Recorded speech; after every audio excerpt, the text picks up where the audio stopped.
ಲಂಕೇಶ್ವರ್, ನಾನ್ ಕಣು ನಿನ್ ಗೆಳೆಯ ಅಲ್ವೋ? ಕಳ್ತನ ಮಾಡಿದ್ ನೀನು, ನಿನ್ನ ಹಿಡಿದಿದ್ದು ಪೊಲೀಸು, ವಾದ ಮಾಡಿದ್ದು ಲಾಯರು, ತೀರ್ಪು ಕೊಟ್ಟಿದ್ದು ಜಡ್ಜು. ಈ ತ್ರಿಮೂರ್ತಿಗಳಿರುವಾಗ ದೇವತರ ನಾನು ಸುಮ್ಮನೆ ಇದ್ದೆ. ನೀನ್ ಮಾಡ್ಕೊಂಡು ಬಂದಿರೋ ಪರಿಸ್ಥಿತಿಗೆ ನಾನೇ ಕಾರಣ ಅಂತ ಹೇಳ್ತಿದ್ಯಲ್ಲ, ಇದು ಯಾವ ನ್ಯಾಯನಯ್ಯ? ನಾನ್ ಬಂದ್ ತಿಂತಾ ಇದ್ದೆ, ಹಸಿವು ಅಂತ ನೀನ್ ಬಂದೆ, ಅರ್ಧ ಬಂದ ನೀನು ಕೊಟ್ಟೆ. ಅದು ದುಡ್ದಿದ್ದು ಕಳ್ತನ ಮಾಡಿದ್ದು ಅಂತ ನೀನು ಕೇಳ್ದೇನೆ ತಿಂದೆ. ಯಾಕೆ? ಹೊಟ್ಟೆ ಹಸಿವು ಕಾರಣ ಕೇಳಲ್ಲ ಕಣಯ್ಯ. ಅದು ತಪ್ಪು ಅಂತ ನನ್ಗೆ ಅನಿಸಿದ್ರೆ ನೀನು ಕೇಳೋದು. ಪಶ್ಚಾತ್ತಾಪ ಪಡ್ಲಿ ಅಂತ ಜೈಲು ಕಳಿಸ್ತಾರೆ. ನಾನು ಬೇಕಾದಷ್ಟೆಲ್ಲ ಜೈಲಿಗೆ ಹೋಗಿ ಬಂದಿದ್ದೀನಿ, ಆದ್ರೆ ನಾನು ಯಾವತ್ತು ಪಶ್ಚಾತ್ತಾಪ ಪಡ್ಲಿಲ್ಲ ಕಣಯ್ಯ. ನಾನ್ ಮಾಡೋ ಕಳ್ತನದಿಂದ ನಮ್ಮ ಮನೆಯವರೆಲ್ಲ ಊಟ ಮಾಡಿದಾಗ ಅವ್ರ ಕಣ್ಣಲ್ಲಿ ಕಾಣೋ ಸಂತೋಷದ ಮುಂದೆ ಈ ಜೈಲ್ ಕಂಪ್ನಿಗಳು ನನಗೆ ಕಾಣಿಸ್ಲೇ ಇಲ್ಲ. ಕಡೆಯದಾಗಿ ಒಂದ್ ಮಾತು ಹೇಳ್ತಾ ಇದ್ದೀನಿ ಗೆಳೆಯ, ನಿಮ್ ಮನೆಯವರ ಸಂತೋಷಕ್ಕೋಸ್ಕರ ನೀನ್ ಕಳ್ತನ ಮಾಡಿದೆ, ಆಮೇಲೆ ಕೊಲೆ ಮಾಡಿದೆ. ನಾನ್ ನಿನ್ಗೆ ಕಳ್ತನ ಮಾಡುವಂತ ಹೇಳಿದ್ನ, ಕೊಲೆ ಮಾಡುವಂತ ಹೇಳಿದ್ನ?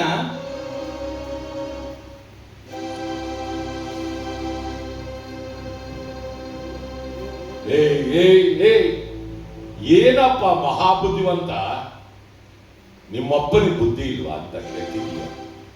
ನಿನಗೂ ಇಬ್ಬರು ಮಕ್ಕಳಿದ್ದಾರೆ. ನಿನ್ನ ದುಡುಕಿನಿಂದಲೇ ಈಗ ನೀನು ಜೈಲಿಗೆ ಬಂದಿರೋದು. ದುಡುಕುವಾಗ ಮಕ್ಕಳಿದ್ದಾರೆ ಅನ್ನೋ ವಿಚಾರ ನಿನಗೆ ಜ್ಞಾಪಕಕ್ಕೆ ಬರಲಿಲ್ವಾ? ಮಾತೃದೇವೋಭವ, ಪಿತೃದೇವೋಭವ, ಆಚಾರ್ಯ ದೇವೋಭವ ಅಂತ ನಾನು ಹೇಳಿಕೊಡ್ಲಿಲ್ವ ನಿನಗೆ?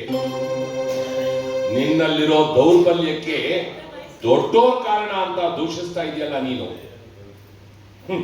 ನೀನ್ ಎಷ್ಟೇ ಎತ್ತರಕ್ಕೆ ಬೆಳೆದ್ರು ನಿಮ್ಮಪ್ಪನ್ ನೋಡ್ಬೇಕಾದ್ರೆ ಕತ್ತೆತ್ತೇ ನೋಡ್ಬೇಕು. ಅವನ ಅನುಭವನೇ ನಿನಗೆ ಪಾಠ.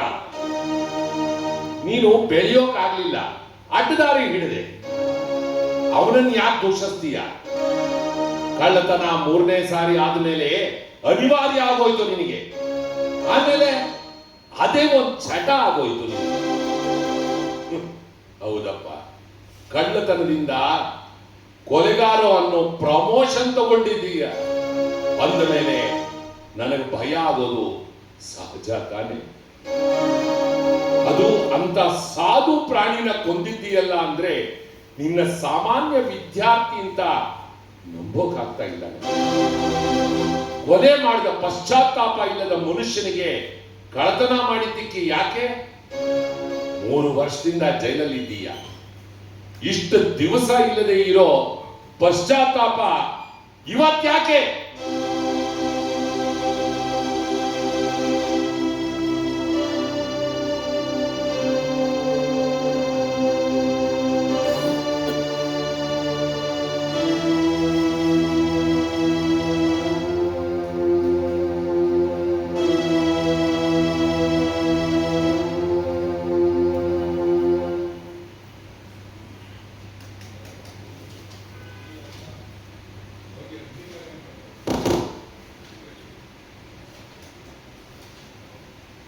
Constable chair ಇರ್ತೀರಲ್ವಾ?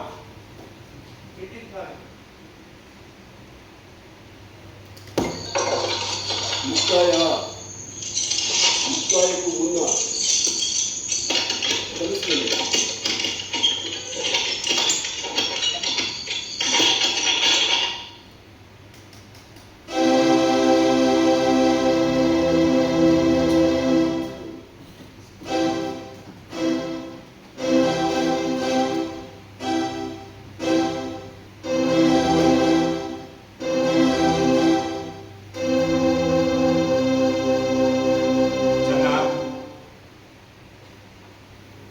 ಚೆನ್ನ,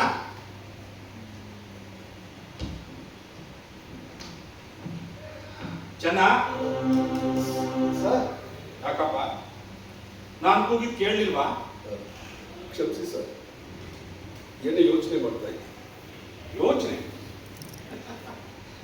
ಯೋಚನೆ ಮಾಡಿ ಪ್ರಯೋಜನ ಇಲ್ಲ. ಏನು ಯೋಚನೆ ಮಾಡ್ತಾ ಇದ್ದೆ? ನಾನು ಕಂಡ ಕನಸಿನ ಬಗ್ಗೆ. ಕನಸು?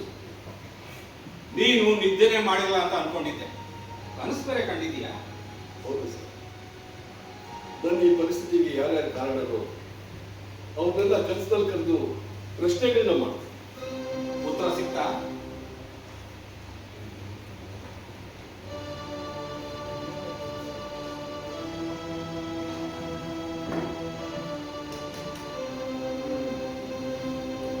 ಏನಯ್ಯ, ನನ್ನ ಬರಹ ಅಂತ ಇದ್ದದ್ದು ನನ್ನ ಹಣೆ ಬರಹ ಅಂತ ಆಗ್ಬಿಟ್ಟೈತೆ. ಅದು ನಾನೇ ಬರೆದಿದ್ದು ಅಂತ ಸೇರಿಸ್ಕೊಂಡಿದ್ದೀನಿ ಸರ್. ಇಷ್ಟು ದಿನ ನೀನು ದೇವರ ಮೇಲೆ ತಪ್ಪಿಸ್ತಾ ಇದ್ದೆ, ಈಗ ನಿನ್ನ ತಪ್ಪಿನ ಅರಿವು ನಿನಗಾಗಿದೆ, ಅಷ್ಟು ಸಾಕು ಬಿಡು.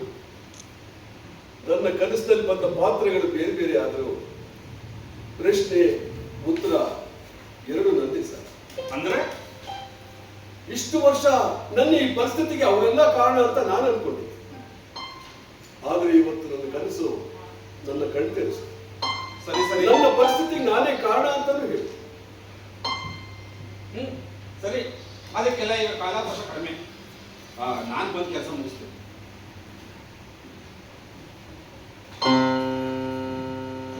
ಈಗ ಪತ್ರ ಓದ್ಬೇಕು, ಕೇಳು. ಪತ್ರ ಅಲ್ಲ, ಏನ್ ಪತ್ರ ಸ್ವಾಮಿ? ಅದೇ ಓ, ಅರ್ಥ ಆಯ್ತು. ನನ್ನ ಕರ್ಕೊಂಡೋಗೋದಕ್ಕೆ ಕರಿಯೋಲೆ ಕೂಡ ಬಂದಿದ್ದೀರಾ ಅಂತ ಕಾಣುತ್ತೆ. ಅದು ನ್ಯಾಯ ಕ್ರಮ ಚೆನ್ನ. ಈ ನಿನ್ನ ಕೊನೆಯ ಸಮಯದಲ್ಲಿ ಈ ಪತ್ರನ ಓದ್ಬೇಕು. ಓದಿ ಸರ್. ಚನ್ನಕೇಶವನಾದ ನೀನು 3 ವರ್ಷಗಳ ಹಿಂದೆ ಸುಮಾರು 12-15 ರಾತ್ರಿ ಹೊತ್ತಿನಲ್ಲಿ ಬೆಂಗಳೂರು ನಗರದ ಮುಖ್ಯ ಭಾಗದಲ್ಲಿರುವ ಗಾಂಧಿನಗರ 2ನೇ ಮುಖ್ಯ ರಸ್ತೆ ನಂಬರ್ 106 ಶ್ರೀಕೃಪಾ ಎಂಬ ಬಂಗಲೆಗೆ ನುಗ್ಗಿ ಮನೆಯ ಯಜಮಾನ ಕರಿಸುಬ್ಬಯ್ಯ ಸುಮಾರು 55 ವರ್ಷ ಎಂಬ ವ್ಯಕ್ತಿಯನ್ನು ದಾರುಣವಾಗಿ ಚಾಕುವಿನಿಂದ ಇರಿದು ಅವನ ಪ್ರಾಣ ಹೋಗುವವರೆಗೂ ಹಲ್ಲೆ ನಡೆಸಿ ಮನೆಯ ಕಾಂಪೌಂಡ್ ಹಾರಿ ಉಪ್ಪಾರಪೇಟೆ ಪೊಲೀಸ್ ಸರ್, ಸ್ಟೇಷನ್. ಒಂದು ನಿಮಿಷ. ನೀವು ಓದ್ತಾ ಇರೋ ಪತ್ರದಲ್ಲಿ ತಪ್ಪಿದ್ರೆ ನಾನು ತಿಳ್ಕೊಂಡ. ಏನೇ ಹೇಳ್ತಾ ಇದೀಯಾ? ನಮ್ಮ ಸರ್ಕಾರಿ ಪತ್ರದಲ್ಲಿ ತಪ್ಪು. ನಾವೇನಾದ್ರು ತಪ್ಪು ಮಾಡ್ತೀವೇನೆಯಾ? ಸರಿ ಸರ್, ತಪ್ಪು ಮಾಡಿ ಜೈಲಿಗೆ ಬಂದಿರೋ ನಾನು ತಪ್ಪು ಮಾಡದೆ ಜೈಲಲ್ಲಿರೋ ನಿಮ್ಮ ಬಗ್ಗೆ ನಾನು ಬಹಳ ತಪ್ಪಾಗಿ ತಿಳ್ಕೊಂಡಿದ್ದೀನಿ. ದಯವಿಟ್ಟು ಕ್ಷಮಿಸಿ. ಸರಿ, ಓದಿ ಸರ್. ಹೇಳಿ ನೋಡೋಣ, ಏನ್ ತಪ್ಪು ಅಂತ. ನೀವು ತಪ್ಪೇ ಮಾಡಲ್ಲ ಅಂತಂದ್ರೆ ಸರ್ಕಾರಿ ಕಾಗದ ಪತ್ರಗಳಲ್ಲಿ ತಪ್ಪು ಎಲ್ಲಿರುತ್ತೆ ಸರ್? ಇದ್ರೂ ಅದು ನಿಮ್ ಕಣ್ಣಿಗೆ ಎಲ್ಲಿ ಕಾಣುತ್ತೆ? ಯಾಕೆಂದ್ರೆ ನಾನು ಮಾಡಿರೋ ಕೊಲೆ ನನಗಿಂತ ಚೆನ್ನಾಗಿ ನಿಮ್ಗೆ ಗೊತ್ತಿದೆ ಅಂದ ಮೇಲೆ.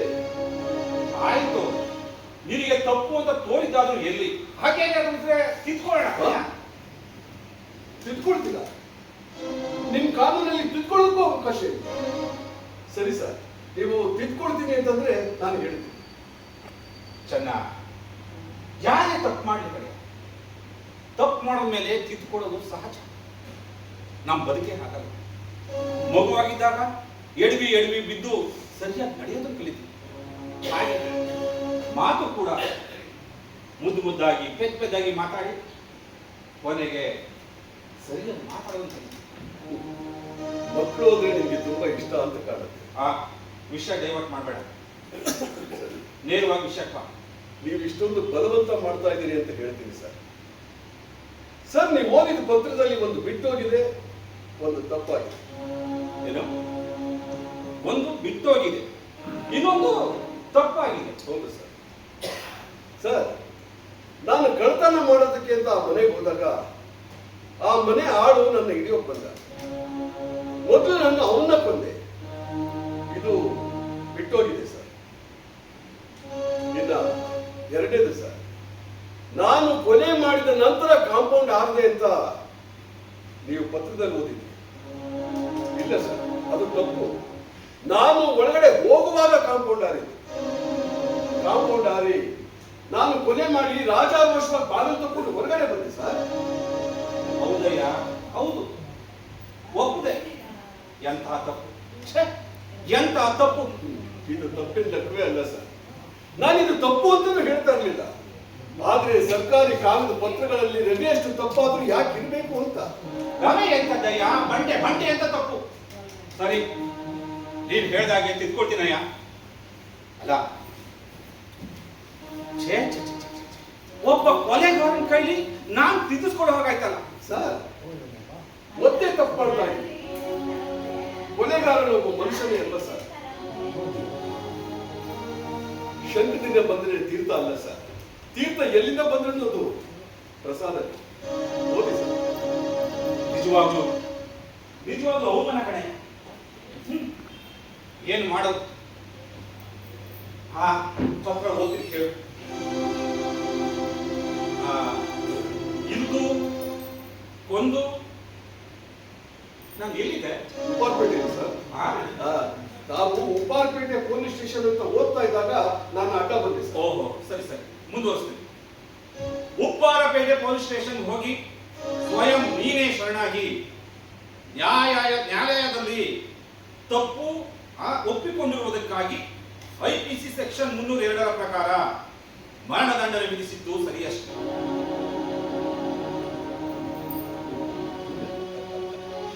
ಯಾಕೆ ಸರ್ ನನ್ನ ಹಾಗೆ ನೋಡ್ತಾ ಇದ್ದೀನಿ? ನಾನು ಕೊಲೆ ಮಾಡಿದ್ದೀನಿ ಅಂತ ಸಮರ್ಥಿಸಿಕೊಂಡಿದ್ದಾಗಿದೆಯಲ್ಲ ಸರ್. ಓ, ನೀವು ವಿಧಿಸಿದ ಶಿಕ್ಷೆ ಸರಿ ಅಂತ ನಾನು ಅನುಮೋದಿಸ್ಬೇಕೇನು? ಚೆನ್ನ, ನಿನ್ನ ಆಯುಸ್ಸು ಕೇವಲ ಇನ್ನು 1 ಗಂಟೆ. ಸಾಯೋನಿದೆ, ಹೊರಗಡೆ ನೇಮಿನ ಹಗ್ಗ ತೂಗಾಡ್ತಾ ಇದೆ. ಈ ತಮಾಷೆ ಏನ್ ಮಾಡ್ತೀವಿ ಸರ್? ಕಲಾವಿದ ಮೇಲೆ ನಗ್ತಾ ಇದ್ರು, ಒಳಗಡೆ ಅಳ್ತಾ ಇರ್ತಾನೆ. ಆದ್ರೆ ಏನ್ ಮಾಡ್ತೀವಿ? ನನಗೆ ನಟನೆ ಮಾಡೋದಕ್ಕೆ ಬರೋದಿಲ್ವೇ? ಹತ್ತು ಸುಸ್ತಾಗಿ ಗಂಭೀರಕ್ಕೆ ಬೆಲೆನೇ ಇಲ್ಲ ಅಂತಂದ ಮೇಲೆ ಸಾಯೋಕ್ ಮುಂಚೆ ಒಂದಷ್ಟು ನಗ್ಬಿಡೋಣ ಅಂತ, ಉಳಿದವನು ಒಂದಷ್ಟು ನಗ್ಸೋಣ ಅಂತ ಅಷ್ಟೇ ಸರ್. ಏನ್ ಮಾಡೋದು ಸರ್? ನನ್ನ ಹಾಡಾದ ಈ ಕಣ್ಗಳಲ್ಲಿ ನೀರೇ ಇಲ್ಲ. ನಮ್ಮ ಊರಿನ ಕೆರೆ ತರ ಬತ್ತೋಗ್ಬಿಟ್ಟಿದೆ. ಹಾಗಲ್ಲ, ಸಾಯೋ ಹೊತ್ತಲ್ಲಿ ಪಶ್ಚಾತ್ತಾಪ. ಹಾಗಂದ್ರೆ ಏನ್ ಸರ್? ಆ ಪದಕ್ಕೆ 1 ಪೈಸದ ಬೆಲೆ ಇಲ್ದಿರೋ ನೀವೇ ಮಾಡಿದ್ದೀರಲ್ಲ ಸರ್. ಯಾಕೆ ಸರ್? ನಾನು ಪಶ್ಚಾತ್ತಾಪ ಪಡ್ಲಿಲ್ವೇ? ನನ್ನ ಪ್ರಾರ್ಥನೆ ಅರ್ಜಿಗಳನ್ನ ನೀವು ಓದ್ಲಿಲ್ವೇ? ಸುಮ್ಮನೆ ನನ್ನನ್ನು ಸಹ ಯಾಕೆ ದೂಷಿಸ್ತೀರಿ ಸರ್? ಈಗ ನೀವು ಹೇಳಿದಾಗೆ 36 ತಿಂಗಳು ಸರ್. 36 ತಿಂಗಳು ನೀವು ನನ್ನ ದೂಷಿಸಿ ಪಟ್ಟ ಸಂತೋಷ ಸಾಲದು ಅನ್ನೋದಾದ್ರೆ, ಈಗ ನೀವು ಹೇಳಿದ್ರಿ ನನ್ನ ಆಯಸ್ಸು ಕೇವಲ 1 ಗಂಟೆ ಅಂತ. ಆ 1 ಗಂಟೆ ಸಂತೋಷ ಪಡ್ತೀನಿ ಸರ್. ಅಥವಾ ನಾನು ಸತ್ತು ಹೆಡವಾದ ಮೇಲೆ ಬಿಡೋದಿಲ್ವೋ? ಚೆನ್ನ, ಈ ನಿನ್ ಮಾತಿನ ಮತಪನ್ನ ಅದು ಯಾವುದು ಕಥೆನೋ ಕಾದಂಬರಿಲೋ ಬರೀತಾ ಇದ್ದಲ್ಲ. ನನ್ನ ಕಥೆ ಕಾದಂಬರಿ ಎರಡಕ್ಕೂ ಮುಕ್ತಾಯ ಆಡಿ ಆಯ್ತು ಸರ್.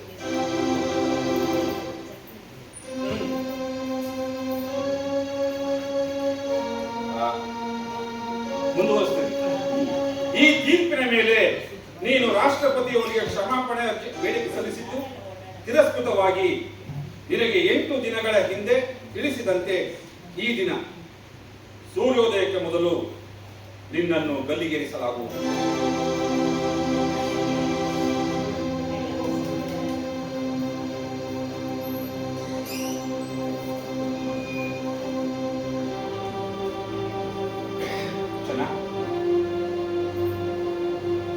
ನಿನ್ನ ನೋಡೋದಕ್ಕೆ ನಿನ್ನ ಹೆಂಡತಿ ಮಕ್ಕಳು ಹೊರಗಡೆ ಇಲ್ಲ. ಅವ್ರನ್ನ ನೋಡ್ಬೇಕಾದ್ರೆ ನಿಮ್ ತಾಯಿನೂ ಬಂದಿದಾರಪ್ಪ. ಅವ್ರನ್ನ ನೋಡೋ ಮನಸ್ಸಿದ್ರೆ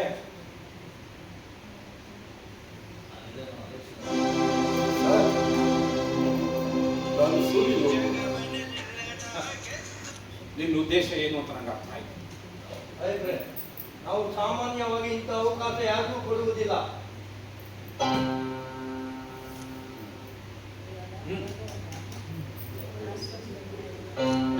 ತಾಯಿ, ನೀನು ನಾವು ಒಂದ್ಸಾರಿ ನೋಡ್ಲೇಬೇಕು. ನನ್ನ ತಾಯಿ? ನನ್ನ ತಾಯಿ ನೋಡಬಹುದು ಅಂತ ವಿಶೇಷವಾದ ಪರವಾನಗಿ ಕೂಡ ಕೊಟ್ಟಿದ್ರ. ವಿಶೇಷ ಪರವಾನಗಿ? ತಾಯಿ ತನ್ನ ಮಗನ ನೋಡೋದಕ್ಕೆ ವಿಶೇಷ ಪರವಾನಗಿ? ಸರ್, ನಾನೊಬ್ಬ ಸಾಮಾನ್ಯ ಕೊಲೆಗಾರ ಸರ್. ಈ ಸಾಮಾನ್ಯ ಕೊಲೆಗಾರನಿಗೆ ಅಸಾಮಾನ್ಯ ಅವಕಾಶ ಅಂದ್ರೆ ಸ್ಪೆಷಲ್ ಪರ್ಮಿಷನ್. ಆಯ್ತು ಸರ್, ತುಂಬಾ ಥ್ಯಾಂಕ್ಸ್. ಕರ್ಸಿ ಸರ್. ಸರ್, ನನ್ನ ಬಗ್ಗೆ ನೀವು ಇಷ್ಟೊಂದು ಕಾಳಜಿ ವಹಿಸ್ತಾ ಇರೋದಕ್ಕೆ ತುಂಬಾ ಥ್ಯಾಂಕ್ಸ್. ಕರ್ಸಿ ಸರ್.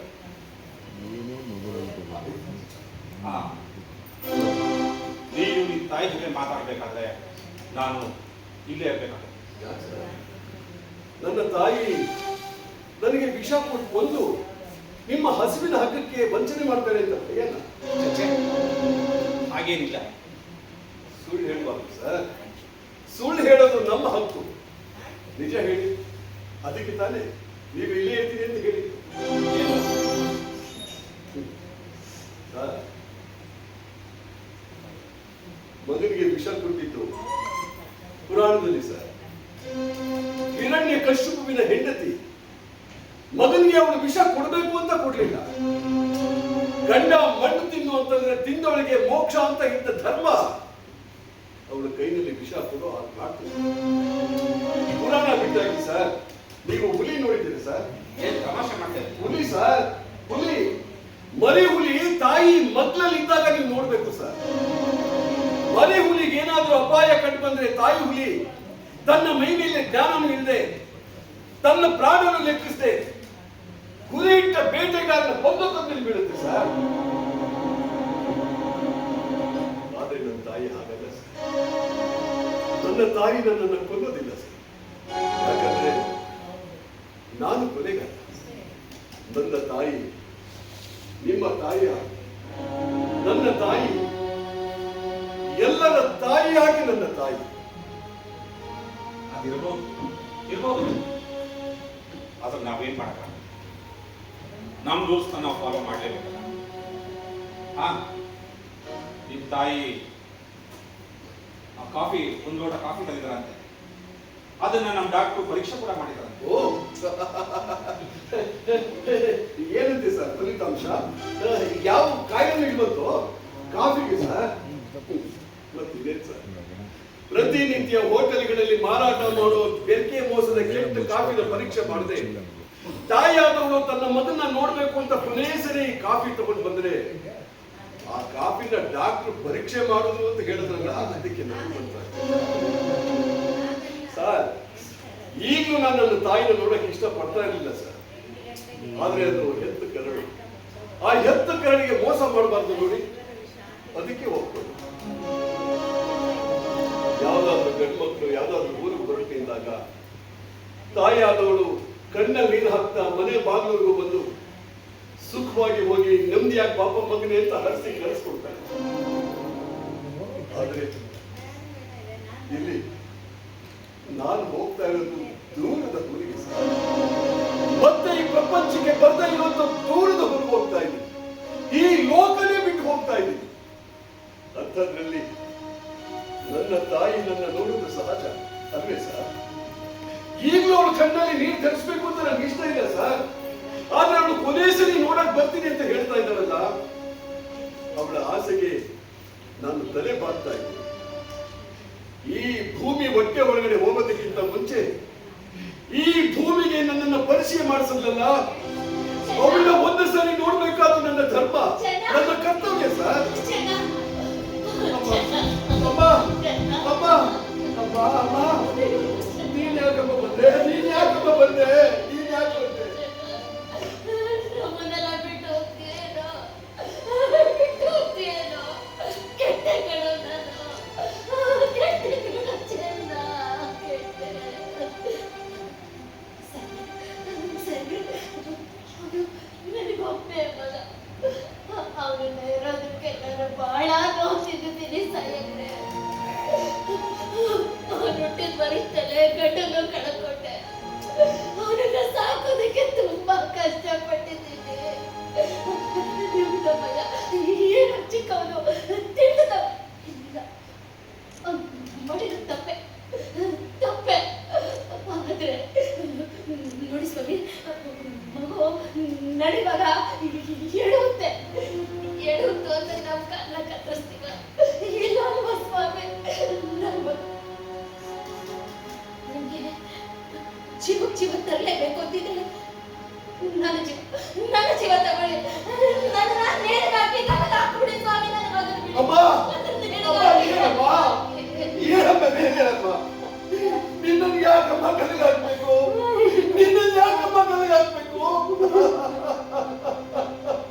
ನಾನು ನಿನಗೆ ಎಷ್ಟೊಂದು ನೋವು ಕೊಟ್ಬಿಟ್ಟಿದ್ದೀನಪ್ಪ. ಆ ನೋವಿಗೆ ನರಕದಲ್ಲಿ ಆ ಯಮ ನನಗೆ ಎಂತ ಘೋರವಾದ ಶಿಕ್ಷೆ ಕೊಟ್ಟರು ಪರವಾಗಿಲ್ಲಪ್ಪ. ನಾನು ಅನುಭವಿಸ್ತೀನಪ್ಪ, ನಾನು ಅನುಭವಿಸ್ತೀನಿ. ಅಮ್ಮ, ಮಾ, ಈ ಪ್ರಪಂಚದಲ್ಲಿ ಯಾವುದೇ ತಾಯಿನೂ ಮಕ್ಕಳಿಂದ ಬಜ್ಜಿ ಅನ್ನಿಸ್ಕೊಂಡ್ರೆ ಚಿಂತೆ ಇಲ್ಲಪ್ಪ. ಯಾವ ಅಮ್ಮಂದಿರಿಗೂ ನನ್ನಂತ ಕೆಟ್ಟ ಮಗ ಹುಟ್ಟೇ ಇರಲಿ, ಯಾವ ಅಮ್ಮಂದಿರಿಗೂ ನನ್ನಂತ ಕೆಟ್ಟ ಮಗ ಹುಟ್ಟೇ ಇರಲಿ ಅಮ್ಮ, ಹುಟ್ಟೇ ಇರಲಿ.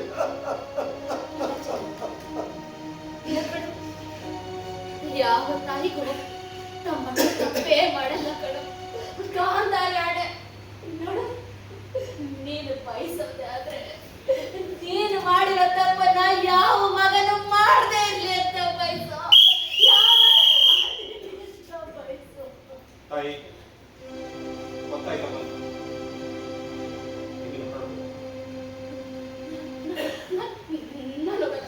ನನ್ನ ಮಗನ ಬಿಟ್ಟು ನಾನೆಲ್ಲ ಹೋಗಲ್ಲ, ನನ್ನ ಮಗನ ಬಿಟ್ಟು ನಾನು ಹೋಗಲ್ಲ ಅಂತ ಹೇಳ್ರೆ ಎಲ್ಲಿಗೆ ಹೋಗ್ಲಿ, ಏನಂತ ಹೇಳಿ. ಅದ್ ನೋಡಿ, ಇವನು ಹೇಳ್ತೀನಿ, ನನ್ನ ಸೊಸೆ ಏನು ಅರಿದೆ ಇರೋಳು, ಮೂಕೆ ಕೂತಿದ್ದಾಳೆ. 2 ಮಕ್ಕಳು, ಒಂದಕ್ಕೆ 4 ವರ್ಷ, ಇನ್ನೊಂದಕ್ಕೆ 2 ವರ್ಷ. ಹೇಗೆ ರೈಲಾಟ ಆಡ್ತಾ ಇವೆ ನೋಡಿ ಸ್ವಾಮಿ, ಆಡ್ತಾ ಇವೆ. ಅವ್ರಿಗೆ ನಾನು ಹಾಗೆ ಏನು ಅಂತ ಹೇಳಿ. ಇಲ್ಲ ಇಲ್ಲ, ನಾನು ನನ್ನ ಮಗನ ಬಿಟ್ಟು ಎಲ್ಲೂ ಹೋಗಲ್ಲ. ಜನ ನಿಮ್ಗೆ ಒಂದು ನೋಟ, ಕೊನೆ ನೋಟ ಅಂತ ತಗೊಂಡ್ಬಂದಿನಿ. ಕೊಡಿ ಬಂದಿದೆ ಕೊನೆ ನೋಟ. ಎಂತ ಪುಣ್ಯ ಅಮ್ಮ, ಇದು ನನಗೆ ಎಂತ ಪುಣ್ಯ ಅಮ್ಮ. ಯಾವ ಮಕ್ಕಳಿಗೆ ಸಿಗುತ್ತಮ್ಮ ಇಂಥ ಪುಣ್ಯ? ಅಮ್ಮ, ನಾನು ಹುಟ್ಟಿದಾಗ ಎದೆ ಹಾಲು ಕುಡಿಸಿ ಬೆಳೆಸಿದ ನೀನು ಈಗ ನನ್ನ ಹೊಟ್ಟೆ ಹರಿಸಿ ಹೋಗುವಾಗ ಹಾಲಿನ ಜೊತೆಗೆ ಸಕ್ಕರೆ. ಕೊಡಮ್ಮ ಕೊಡಮ್ಮ, ಕಾಫಿ ಕೊಡಮ್ಮ, ಕುಡಿತೀನಿ, ಕೊಡಮ್ಮ ಕಾಫಿ.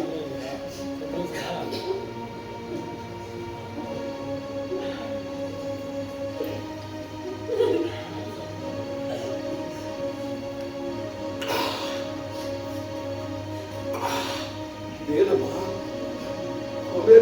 ಕೊನೆ ನೋಟ ಅಂತ ಹೇಳಿ ಕಾಫಿಗೆ ಮನೆಯಲ್ಲಿರೋ ಅಷ್ಟು ಸಕ್ಕರೆನ ಹಾಕು ಬಂದ್ಬಿಟ್ಟಿದೆಯಲ್ಲಪ್ಪ.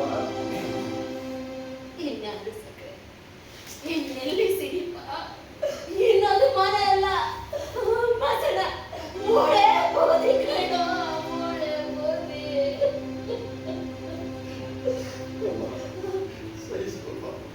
ಸಹಿಸ್ಕೋಮ್ಮ, ಸಮಾಧಾನ ಮಾಡು. ತಗೊಮ್ಮ, ಲೋಟ ತಗೊಮ್ಮ. ನೀನು ನೀನ್ ಬಿಟ್ಟು ನೀನು ಬರೀ ಲೋಟ ತಗೊಂಡು ನಾನು ಹೋಗಿ ಏನು ಮಾಡ್ಲಿ? ನಾನು ಹೋಗಲ್ಲ ಜನ, ನೀನು ಬಿಟ್ಟು ನಾನು ಹೋಗೋದಿಲ್ಲ ಕಣೋ, ನೀನು ಬಿಟ್ಟು ಹೋಗೋದಿಲ್ಲ. ಹಾಲು ಬರುತ್ತೆ, ಹಾಲು ಹೋಗುತ್ತಮ್ಮ.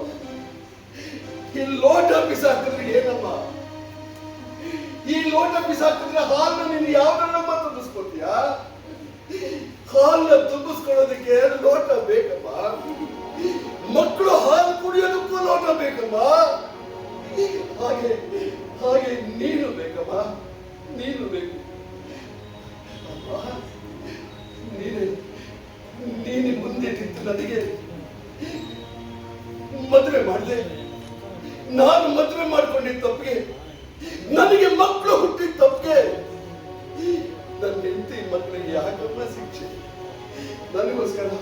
ನನಗೋಸ್ಕರ ಸಾಯ್ತೀನಿ ಅಂತ ಹೇಳ್ತಾ ಇರೋ ನೀನು, ನಿನ್ನ ಸೊಸೆಗೋಸ್ಕರ, ನಿನ್ನ ಮೊಮ್ಮಕ್ಕಳಿಗೋಸ್ಕರ ನೀನು ಬದುಕಬೇಕಮ್ಮ, ಬದುಕಬೇಕು. ಅವರು ಗಂಟು ತಪ್ಪಿಸಿ ಬರೋ ಹಕ್ಕು ನಿನಗಿಲ್ಲ ಅಮ್ಮ, ನಿನಗಿಲ್ಲ. ತಾಯಿ ಬೆಳಗಾಗ್ತಾ ಬಂತು, ನೀವಿನ್ನು ಹೊರಡಿ. ಪ್ರಪಂಚ ಸೂರ್ಯ ಉದಯಿಸ್ತಾ ಇರ್ಬೋದು, ಆದ್ರೆ ನಮ್ಮನೆ ಸೂರ್ಯ ಮುಳುಗ್ತಾ ಇದ್ದಾನೆ. ನಮಗಿದು ಸಂಜೆಪ್ಪ, ಬೆಳಕಲ್ಲ. ನಾನು ನನ್ನ ಮಗನ ಬಿಟ್ಟು ಎಲ್ಲೋ ಹೋಗಲ್ಲ.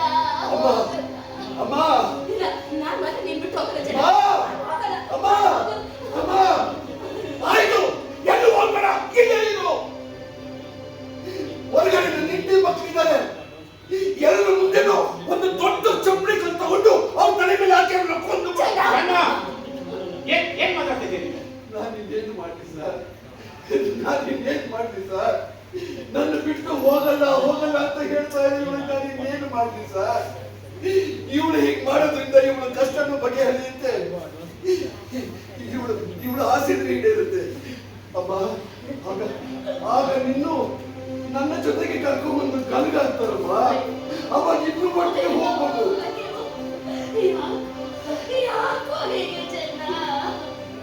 ನಾನಿನ್ನೇನು ಮಾಡ್ಲಮ್ಮ, ನಾನಿನ್ನೇನು ಮಾಡ್ಲಮ್ಮ, ನನ್ನ ಬಿಟ್ಟು ಹೋಗಲ್ಲ ಹೋಗಲ್ಲ ಅಂತ ಹೇಳ್ತಾ ಇರೋ ನಿನಗೆ ನಾನು ಇನ್ನೇನು ಮಾಡ್ಲಮ್ಮ. ನೀನು ಸಾಯ್ಬಾರ್ದಮ್ಮ, ನೀನು ಸಾಯ್ಬಾರ್ದು, ನೀನು ಬದುಕ್ಬೇಕಮ್ಮ. ನಿನ್ನ ಮೊಮ್ಮಕ್ಕಳಿಗೋಸ್ಕರ ನಿನ್ನ ಸೊಸೆಗೋಸ್ಕರ ನೀನು ಬದುಕ್ಬೇಕಮ್ಮ, ಬದುಕ್ಬೇಕು. ನಾನು ನಿನಗೆ ಎಷ್ಟೊಂದು ನೋವು ಕೊಟ್ಟಿದ್ದೀನಿ, ಎಷ್ಟೊಂದು ಹಿಂಸೆ ಕೊಟ್ಟಿದ್ದೀನಿ. ದಯವಿಟ್ಟು ದಯವಿಟ್ಟು ನನ್ನನ್ನು ಕ್ಷಮಿಸ್ಬಿಡಮ್ಮ, ನನ್ನನ್ನು ಕ್ಷಮಿಸ್ಬಿಡಮ್ಮ, ಕ್ಷಮಿಸ್ಬಿಡು ಅಮ್ಮ. ಒಂದೇ ಒಂದ್ಸರಿ ನಾನು ನಿನ್ನ ಬಾಯಿ ತುಂಬಾ ಅಮ್ಮ ಅಂತ ಕರಿತೀನಿ. ಅಮ್ಮ ಅಮ್ಮ ಅಮ್ಮ.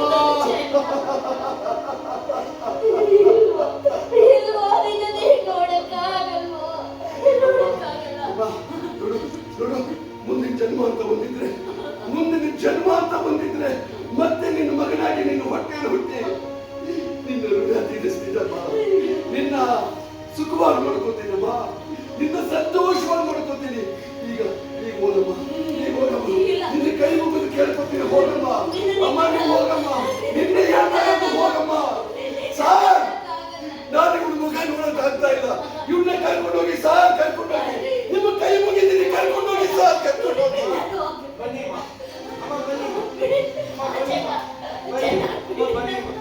ಬನ್ನಿ ತಾಯಿ,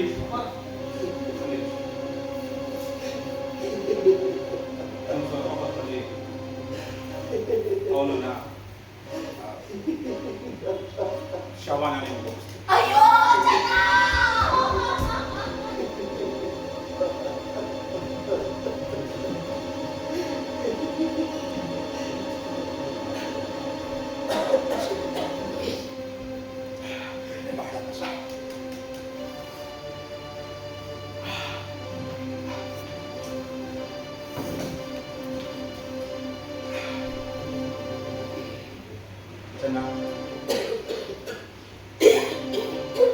ಮುಂದಿನ ಸೀಟಿಗೆ ನಿನ್ನನ್ನು ಗಲಿ ಹಾಕೊಂಡು ತಗೊಂಡು ಹೋಗ್ತಾರೆ.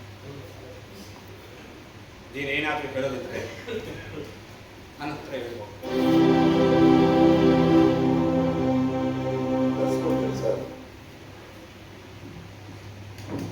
ನ್ಯಾಯ ವಿರುದ್ಧ ಇಲ್ಲ ಅಂದ್ರೆ ಖಂಡಿತ ನಡೆಸ್ಬೋದು ಸರ್. ನನ್ನ ಹೆಂಡತಿ ತುಂಬಾ ಒಳ್ಳೆಯವಳು ಸರ್, ಕಪಟ, ಮೋಸ, ವಂಚನೆ ಏನು ಅಂತ ಗೊತ್ತಿಲ್ಲದೆ ಬೆಳೆದಿರೋಳು ಸರ್.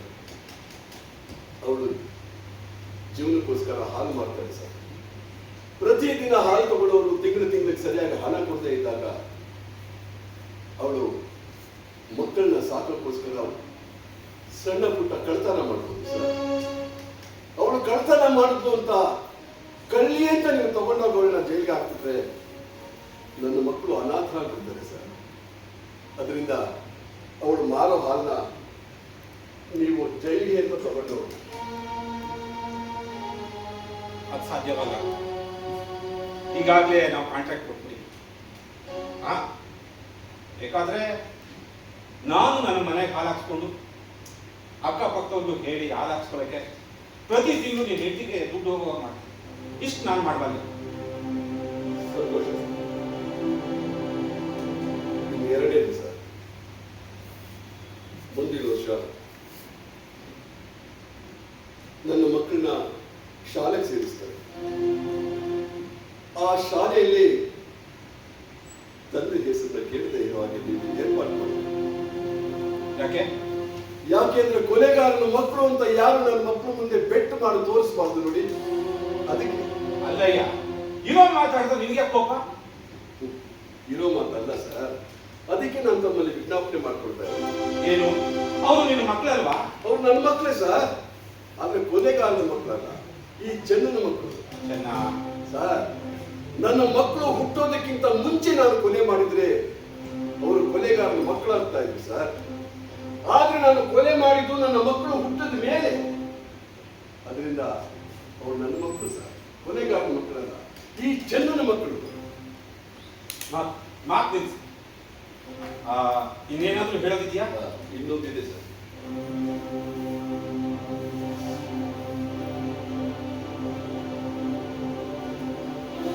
ನೋಡಿ ಸರ್, ಇದು ನನ್ನ ಹಸ್ತಪತ್ರಿಕೆ. ಜಗತ್ತಿಗೆ ಜೈಲು ವಾಸದ ಕಾಣಿಕೆ. ಇದನ್ನ ಮಾರಿ ಬಂದ ದುಡ್ಡೆಲ್ಲ ನಮ್ಮ ತಾಯಿ ಏನೇ ಇದನ್ನು ಮಾರಿ ಯಾಕೆ ಸರ್ ಕೊಂಡ್ಕೊಳ್ತಾರೋ ಇಲ್ವಂತ ಅನುಮಾನ ಪಡ್ತಾ ಇಲ್ಲ. ಸಂದೇಹ ಪಡಬೇಡಿ ಸರ್. ಒಂದು ಟೆಂಡರ್ ಹಾಕ್ಸಿ ಗಾಂಧಿನಗರದಲ್ಲಿ ಸಂಚಲನ ಸೃಷ್ಟಿಸಿದ ಕೊಲೆಗಾರ ಚೆನ್ನನ ಹಣ ಬರಹ ಅಂತ ಒಂದು ಟೆಂಡರ್ ಹಾಕ್ಸಿ ಸರ್. ಆಗ ನೋಡಿ ಸರ್, ನಿಮ್ಮ ಜೈಲು ಗೋಡೆಗಳನ್ನ ಉರುಳಿಸ್ಕೊಂಡ್ ಬಂದ್ಬಿಡ್ತಾರೆ ನಮ್ಮ ಪ್ರಕಾಶಕರು ಇದನ್ನ ತಗೊಳ್ಳೋದಕ್ಕೆ. ನಾನ್ ಮುಂದು ತಾ ಮುಂದು ಅಂತ. ಆಗ ಸ್ವಲ್ಪ ಲಾಠಿ ಚಾರ್ಜ್ ಆದ್ರೂ ಆಗಬಹುದು ಸರ್. ನಮ್ಮ ಜನಕ್ಕೆ ಪಕ್ಕದ ಮನೆ ಜಗಳ ಅಂತಂದ್ರೆ ಬಹಳ ಮನೋರಂಜನೆ ಜಾಸ್ತಿ ಸರ್. ಅದರಲ್ಲೂ ಈ ಕೈದಿಯ ಹಣೆ ಬರಹ ಅಂತಂದ್ರೆ ಕುತೂಹಲನೇ ಹೆಚ್ಚು. ಅದರಿಂದ ನೀವೇನು ಯೋಚನೆ ಮಾಡಬೇಕು. ಯಾರು ಹೆಚ್ಚು ಹೆಚ್ಚು ಹಣ ಕೊಡ್ತಾರೋ ಆ ಹಣನ ನಮ್ಮ ತಾಯಿಗೆ ತಲುಪಿಸ್ಬಿಡಿ ಸರ್. ಯಾಕೆಂದ್ರೆ ಅವಳಿಗೆ ಹೆಚ್ಚು ದಿವಸ ಇರ್ತಾಳೋ ಇಲ್ಲೋ ಗೊತ್ತಿಲ್ಲ. ಅವಳು ಇರುವಷ್ಟು ದಿವಸ ಅವಳು ಸುಖವಾಗಿ ಸಂತೋಷವಾಗಿ. ಚೆನ್ನಾಗಿ ಹಾಗೆಲ್ಲ ಕೆಟ್ಟ ಆಲೋಚನೆ ಮಾಡಕ್ ಹೋಗ್ಬೇಡ.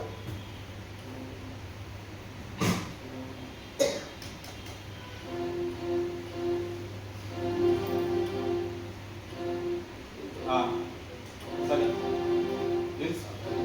ನೀನು ಮಾತು ನಿಲ್ಸು. ಇದರಲ್ಲಿ ಏನು ಬಂದಿದೀಯಾ? ನಮ್ಮನ್ನ ಆಕ್ಷೇಪಿಸಿದ್ರೆ ನಿನಗೆ ಅಪ್ಪಣೆ ಸಿಗೋದಿಲ್ಲ. ಆಕ್ಷೇಪ ಸರ್, ಚರ್ಚೆ, ಕಂಪ್ಲೇಂಟ್ ಅಲ್ಲ, ಕಾದಂಬರಿ. ಸಾಹಿತ್ಯದಲ್ಲಿ ಮಾಡಿದ ಆಕ್ಷೇಪಣೆಗಳಿಗೆಲ್ಲ ಒಂದು ಸ್ವಾಗತ ಇದೆ. ಏನ್ ಹೆಸರಿಟ್ಟಿದೀಯಾ? ಏನು ನೇನೋಪನಿಷತ್ತು? ಏನೇನಾಯ್ತು? ಯಾಕೆ ಸರ್, ಹೆಸರು ಚೆನ್ನಾಗಿಲ್ವಾ? ಚೆನ್ನಾಗಿದೆ, ಬಹಳ ಚೆನ್ನಾಗಿದೆ. ಒಂದು ಕಾಲದಲ್ಲಿ ನನಗೊಬ್ಬ ಮೇಷ್ಟ್ರು ಕೇನೋಪನಿಷತ್ ಅಂತ ಬರೆದಿದ್ರು, ಮಕ್ಕಳಿಗೆ ಪಾಠ ಕಲಿಸ. ಕೇನ್ ಅಂದ್ರೆ ಬೆತ್ತ. ಇದನ್ನ ಉಪಯೋಗಿಸ್ಬೇಕೋ ಬೇಡವೋ ಅಂತ ಚರ್ಚೆ ಮಾಡಿದ್ವಿ. ಬಹಳ ವರ್ಷಗಳಿಂದ ಇರೋದು. ಅವರಾಗಿ ಮತ್ತೆ ನಾನೇ ಬಂದಿರ್ಬೇಕು ಅಲ್ವಾ ಸರ್? ಹೆಚ್ಚು ಕಡಿಮೆ ನಿನ್ನ ವಯಸ್ಸು. ನೀನು ಕೊಲೆ, ಕೋರ್ಟು, ಶಿಕ್ಷೆ, ಗಲ್ಲು ಇವುಗಳ ವಿಷಯಗಳಲ್ಲಿ ನನ್ನ ಅಭಿಪ್ರಾಯಗಳನ್ನ ಸಂಪೂರ್ಣವಾಗಿ ಬರ್ತಿದ್ದೀನಿ ಸರ್. ಒಬ್ರು ಇನ್ನೊಬ್ರು ತಲೆ ಕಡಿದ್ರೆ ಅವ್ರು ಏನು ಮಾಡಬಾರ್ದು ಅಂತ ನೀನು ಮೂಗು ನೇರ ತಗೊಂಡಿದ್ಯಾ? ನನ್ನ ಮೂಗು ಸರ್, ನನ್ನ ಮೂಗು ಉಸಿರಾಡೋದೇನು ಸ್ವಲ್ಪ ಹೊತ್ತು ಅಷ್ಟೇ. ಅದ್ರ ಬಗ್ಗೆ ಬಿಡಿ ಸರ್. ಸತ್ತು ಮೂಗನ್ನು ಹೊಗಳೋ ಪ್ರಪಂಚದ್ದು. ಇರೋ ತನಕ ಕಲ್ಲು ಹೆಸರು ಸತ್ ಮೇಲೆ ಕಲ್ಲಿನ ಪ್ರತಿಮೆ ಕಟ್ಟಿರ್ತಾರೆ. ಚೆನ್ನಾಗಿ ಅರ್ಥ ಆಯ್ತು ಸರ್. ಕಾಲಾವಕಾಶ ಬಹಳ ಕಡಿಮೆ ಇದೆ, ಪೀಠಿಗೆ ಸಾಕು. ಈಗ ನನ್ನ ವಾದನ ಮುಂದುವರಿಸ್ತೀನಿ. ವಾದ? ಏನು ವಾದ? ಹೇಳ್ತೀನಿ ಸರ್. ನಾವು ಆ ಮನೆಗೆ ನುಗ್ಗಿ ಏನ್ ಮಾಡ್ತೀವಿ ಸರ್? ಯಾವ ಮನೆಗೆ? ಅದೇ ಸರ್, 3 ವರ್ಷದಿಂದ ಗಾಂಧಿನಗರದಲ್ಲಿ ಇದೆಯಲ್ಲ ಶ್ರೀ ಕೃಪಾ ಬಂಗ್ಲಾ, ಆ ಮನೆ ನುಗ್ಗಿ ಏನ್ ಮಾಡ್ತೀವಿ ಸರ್? ಏನ್ ಮಾಡಿದೆ? ಅವ್ರನ್ನ ಕೊಂದೆ ಅಂದ್ರೆ ಕೊಲೆ ಮಾಡಿದೆ ಅಲ್ವಾ ಸರ್? ಹೌದು. ಇನ್ನು ಸ್ವಲ್ಪ ಹೊತ್ತಿಗೆ ನೀವು ನನ್ನ ಕುತ್ತಿಗೆಗೆ ಹಗ್ಗ ಬಿಗಿದು ಮಾಡ್ತೀರಲ್ಲ, ಅದು ನಾವು ಕೂಡ ಶಿಕ್ಷೆನೆಯ? ಶಿಕ್ಷೆ. ಒಂದು ದೇಶ ಸರ್, ಒಂದು ದೇಶ ಇನ್ನೊಂದು ದೇಶದ ಮೇಲೆ ಯುದ್ಧ ಮಾಡುವಾಗ ರಸ್ತೆಯಲ್ಲಿ ಜನಗಳು ಓಡಾಡ್ತಾ ಇರ್ತಾರೆ. ಮನೆಗಳ ಮೇಲೆ, ಮನೆ ಒಳಗಡೆ ಮಲಗಿರೋ ಮಕ್ಕಳ ಮೇಲೆ ಮೇಲಿಂದ ವಿಮಾನದಿಂದ ಬಾಂಬಿನ ಸುರಿಮನೆ ಸುಟ್ಟು ಸಾಯಿಸುತ್ತಲ್ಲ ಅದು ಚೆನ್ನ, ಅದು ಯುದ್ಧ ಕಾಲದಲ್ಲಿ. ಅಂದ್ರೆ ಧರ್ಮ ಸಂಸ್ಥಾಪನೆ ಅಲ್ವಾ ಸರ್? ಹೌದು. ಏನು ವಿಚಿತ್ರ ಸರ್ ಅಲ್ಲ. ನಾನು ಚಾಕು ತಗೊಂಡು ಒಬ್ಬನ್ನ ಇರಿದ್ರೆ ಅದು ಕೊಲೆ ಅಲ್ಲ, ನೀನು ಎಲ್ಲಿಂದ ಎಲ್ಲಿಗೆ ಅಂತ? ಬದುಕಿನಿಂದ ಸಾವಿಗೆ ಸರ್. ಸರ್, 3 ಸಂದರ್ಭದಲ್ಲಾಗುವುದು ಒಂದೇ ಸರ್. ನಾನು ಮಾಡಿದ್ರೆ ಕೊಲೆ, ನೀವು ವಿಧಿಸಿದ್ರೆ ಶಿಕ್ಷೆ, ದೇಶ ಮಾಡಿದ್ರೆ ಧರ್ಮ ಸಂಸ್ಥಾಪನೆ ಅಲ್ವಾ ಸರ್? ಚೆನ್ನ,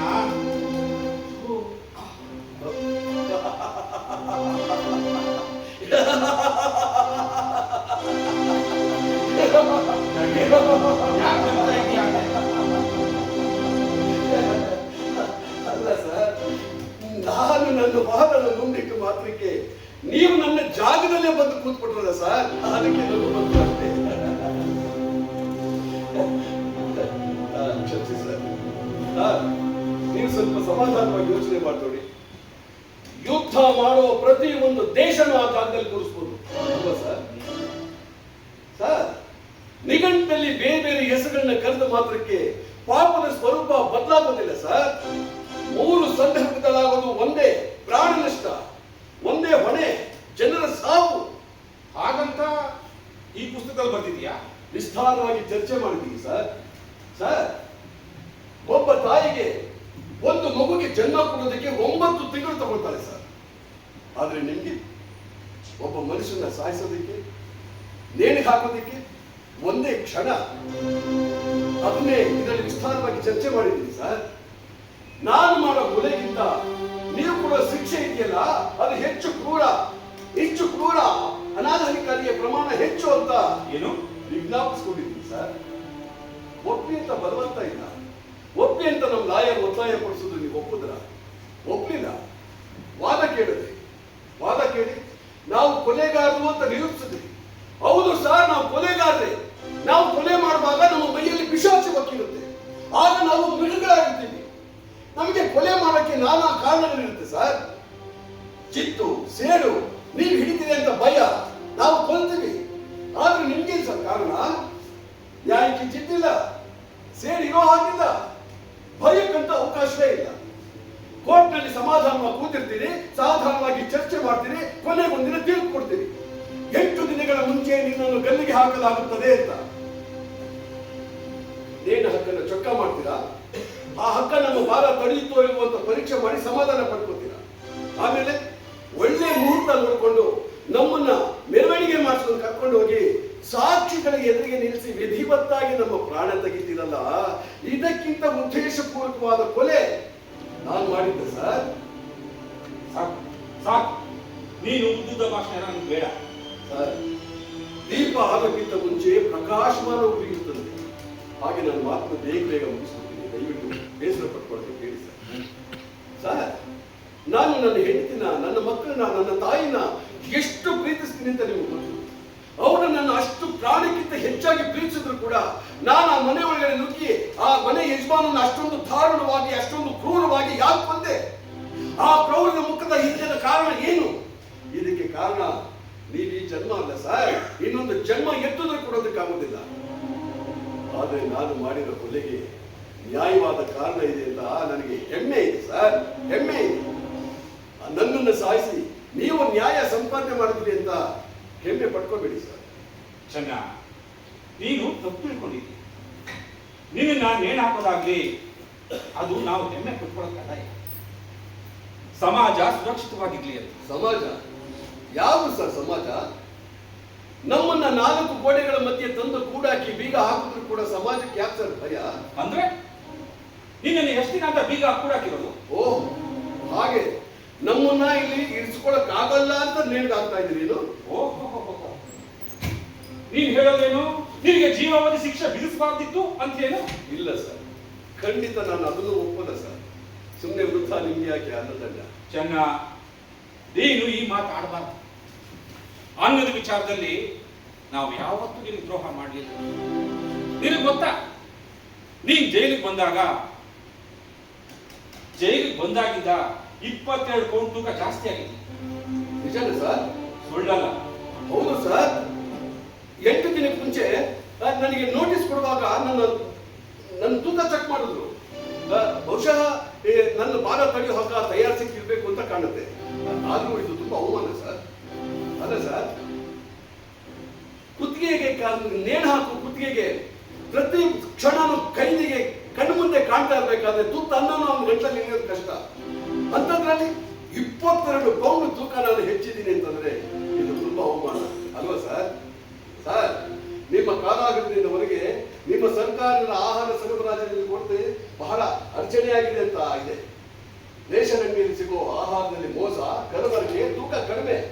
ಅದೇ ನೀವು ಕೂಡ ಆಹಾರ ತಿಂದ್ರೆ ತೂಕ ಜಾಸ್ತಿ. ಇದನ್ನ ಹೊರಗಡೆ ಯಾರು ಹೇಳಕ್ ಹೋಗ್ಬಿಟ್ಟ? ಹಾಗೇನಾದ್ರೂ ಹೇಳಿದ್ರೆ ಹೊರಗಡೆ ಇರೋದಕ್ಕಿಂತ ಒಳಗಿರೋದೇ ವಾಸಿ ಅಂತ ಮೈ ತುಂಬಿಸ್ಕೊಳ್ಳೋ ಜೈಲು ಊಟಕ್ಕೆ ನುಗ್ಗುತ್ತಾರೆ ನಮ್ಮ ಜನ. ಎಲ್ಲಾದ್ರೂ ಯಾರನ್ನಾದ್ರೂ ಕೊಲೆ ಮಾಡಿನೋ ಇಲ್ಲ ಯಾರನ್ನಾದ್ರೂ ಕೊಂದು. ಚೆನ್ನ, ನೀನು ಹೆಸರು ತಕ್ಕ ಚೆನ್ನಾಗೇ ಮಾತಾಡ್ತೀಯ ಕಣೆ. ಆದ್ರೆ ನೀನು ಕಲೆಗಾರ ಮಾಡ್ಬೇಕಾಗಿತ್ತು. ಕಾದಂಬರಿ ಬರೆದು ಅಪರಾಧದ ಸರ್. ನೋಡು, ನಿನ್ನನ್ನ ನಾವು ನೇಣು ಹಾಕೋದಾಗ್ಲಿ, ಜೀವಾವಧಿ ಶಿಕ್ಷೆ ವಿಧಿಸ್ತಿರೋದಾಗ್ಲಿ ಆಹಾರ ಉಳಿಸ್ಕೊಳಕ್ಕಲ್ಲಯ್ಯ. ಮನುಷ್ಯ ಒಬ್ಬನ್ನ ಕೊಂದ್ರೆ ಅವನಿಗೆ ನೇಣಿನ ಹಗ್ಗ ಇದೆ ಅಂತ ಭಯ ಇದೆ ಅಂತ, ಆ ಭಯದಿಂದ ಇಂಥ ಕೃತ್ಯಗಳು ನಡೆಯೋದಿಲ್ಲ ಅಂತ ನೀವು ತಪ್ಪು ಆಸೆಗಳನ್ನ ಇಟ್ಕೊಂಡಿದ್ದೀರಿ ಅಂತ ನಾನು ಅದನ್ನು ಬರ್ತಿದ್ದೀನಿ ಸರ್. ಸರ್, ನೀವು ಹಗ್ಗನ ವಸ್ತು ಎಷ್ಟು ಶತಮಾನಗಳಾದವು ಸರ್. ಆದ್ರೆ ಆರಂಭೋತ್ಸವ ಇವತ್ತು ನಾನು ನೆರವೇರಿಸ್ತಾ ಇದ್ದೀನಿ. ಇದುವರೆಗೂ ಹಗ್ಗ ಎಷ್ಟು ಕೃತಿಗಳನ್ನ ಬದುಕಾಕಿಲ್ಲ ಹೇಳಿ. ಇವತ್ತು ನನ್ನ ತಡೆಯುತ್ತೇನು? ತಡೆಯಲ್ಲ. ಯಾಕಂದ್ರೆ ನಾನೊಬ್ಬ ಕೊಲೆಗಾರ. ಹಗ್ಗ ಕೃತಿಯನ್ನ ತಡಿಲಿಲ್ಲ ಸರ್, ಅದು ತಡೆಯೋದು ಇಲ್ಲ. ಅದು ಇದ್ರು ಇದು ಒಂದು. ನೋಡು, ಹಗ್ಗ ಇಲ್ಲದೆ ಹೋದ್ರೆ ಇಂಥ ಕೃತ್ಯಗಳು ಹೆಚ್ಚಾಗಬಹುದು. ಅದು ನಿಮ್ಮ ತಪ್ಪು ಅಭಿಪ್ರಾಯ ಸರ್. ಸತ್ಯನ ಅಂಕಿಅಂಶಗಳಿಂದ ಮುಚ್ಚಿಡೋದಕ್ಕೆ ಸಾಧ್ಯನೇ ಇಲ್ಲ. ಕೊಲೆಗೂ ಹಕ್ಕಕ್ಕೂ ಸಂಬಂಧವೇ ಇಲ್ಲ ಸರ್. ಕೊಲೆ ಯಾಕೆ ನಡೆಯುತ್ತೆ ಅಂತ ನೀವು ತನಿಖೆ ಮಾಡಬೇಕು. ಈಗ ಉದಾಹರಣೆಗೆ ಹೇಳ್ತೀನಿ ಕೇಳಿ ಸರ್. ನಾನು ಯಾವುದೋ ಒಂದು ಕೆಲಸದ ಮೇಲೆ ಹೊರಗಡೆ ಹೋಗಿರ್ತೀನಿ. ಕೆಲಸ ಬೇಗ ಮುಗಿದೋಗ್ಬಿಡುತ್ತೆ. ನಾನು ಅಕಸ್ಮಾತ್ ಮನೆಗೆ ಬೇಗ ಬಂದ್ಬಿಡ್ತೀನಿ. ಮನೆಯಲ್ಲಿ ನನ್ನ ಹೆಂಡತಿ ನನ್ನ ಹಾಸಿಗೆ ಮೇಲೆ ಇನ್ನೊಬ್ಬನ ಜೊತೆ ಮಲಗಿರ್ತಾನೆ. ನೋಡ್ತೀನಿ, ಕೋಪ ಬರುತ್ತೆ. ಮಚ್ಚು ತಗೊಂಡು ಅವರಿಬ್ಬರನ್ನ ಅಲ್ಲೇ ಕತ್ತರಿಸಾಕ್ತೀನಿ. ರಸ್ತೆಯಲ್ಲಿ ಓಡ್ತಾ ಇರ್ತೀನಿ. ಪೊಲೀಸ್ನವರು ನನ್ನ ಹಿಡಿಯಕ್ಕೆ ಹಿಂದೆನೆ ಬರ್ತಾರೆ. ಅವ್ರನ್ನ ತಪ್ಪಿಸ್ಕೊಳ್ಳಕ್ಕೆ ಆ ಪೊಲೀಸ್ನವನು ಕೊಲೆ ಮಾಡ್ತೀನಿ.